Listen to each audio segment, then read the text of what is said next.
I decided to sign up for a couple of more shifts with the job that I've been working on the weekend. So I'll be working October 5th, 6th, and the next 3 weekends in October. And, I was thinking, I'll just relax. I got $5,000 in the bank. To me, that's a lot saved. And I'm going to get paid, have a check coming in next Tuesday for about $200. And I have about $100 in my $50 bill for emergency at the house so I can eat. And I have another like $78 in my other bank account that I've just used to pay bills and like my sort of like fun money. But I remember like back in 2008, 2009, during that Great Recession, I had taken a job working Macy's. I was working at Macy's for a midnight shift. And I worked my regular job during the day.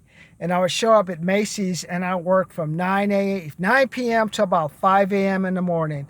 And what we were doing is like the big trucks would pull in and I would help unload the trucks. And then after I unloaded the trucks, I would put the sensors in the clothes and then I would go out there and put them on a shelf.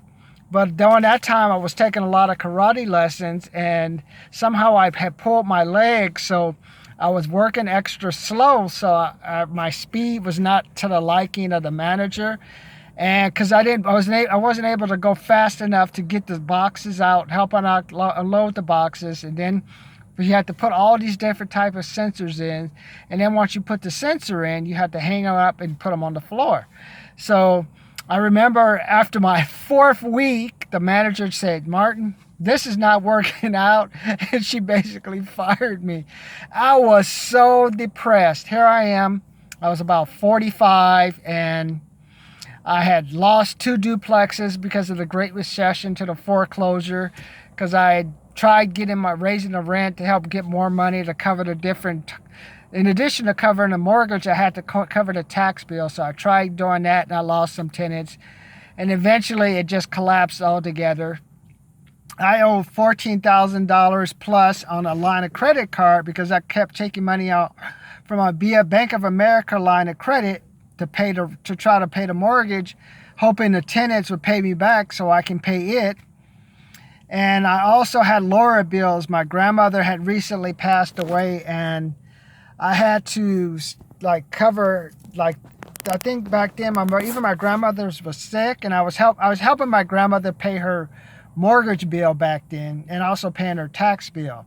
So at the end of the 2 weeks, my check was probably down to I probably had like $100 to $300 left. So I was working this Macy's job to say, hey, at least I have a lot of extra money to eat. And then cover some emergency bills so my account didn't go into the negative. And I was so depressed after that. So I said, okay. After I went home and cried, I'm like, here I am working 15 years at my job, 45, and basically broke at the end of the month after getting paid about $5,000.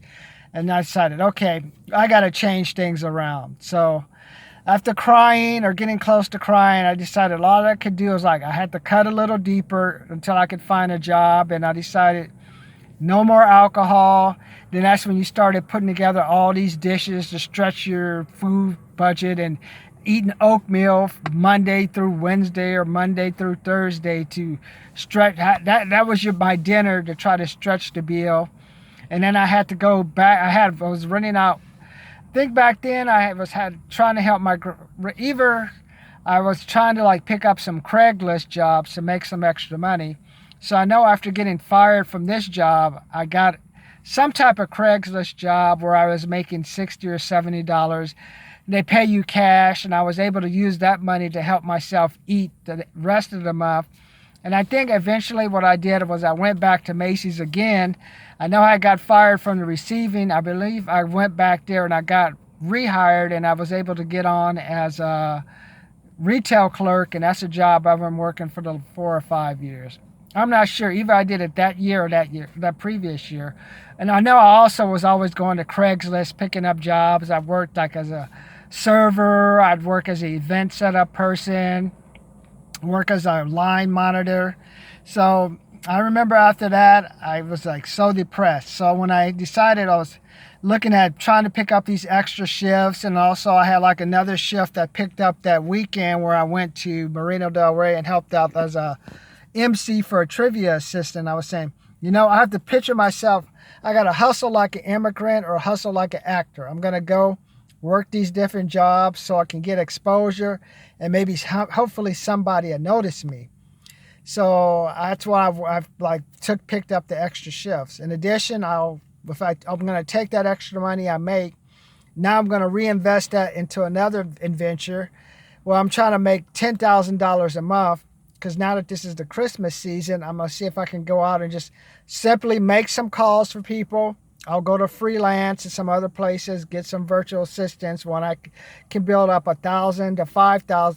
Try to build up $1,000 to $5,000 so I can at least have this person go through the list initially, qualify to make sure the list makes sense or make sure the people are at those addresses.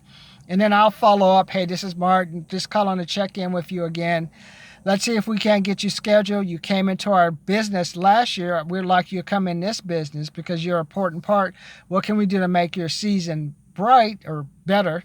So that's what I'm focusing on doing now. So I have my primary job. I have some money coming in. I'm going to be getting an extra, basically $400 to $500 a month from this job I work on the weekend. And now I'm going to see if I can't get my own venture off the ground for the Christmas season where I can build up $10,000 a month. But I need some extra money where I'm going to go straight into just building an opt-in funnel, and just learning how to generate traffic, pay for some small ads, and go door to door and then call people in person and tell them, hey, this is Martin, can I help you out? So I just remember back in that 2008 year where I was starving and I just remember stretching the budget. I remember also I had to pay my student loan no matter what, or they were going to garnish my wages, or I had to do something back then with my student loan. I probably put it on deferment, but I was trying to pay something because I know back in when 2015 came, they came calling for their money, and that's what inspired me to get my credit card paid off. Back then, though, my credit card was my student loan was over $96,000. I was 35 and worked basically broke. Now I'm kind of doubled that situation.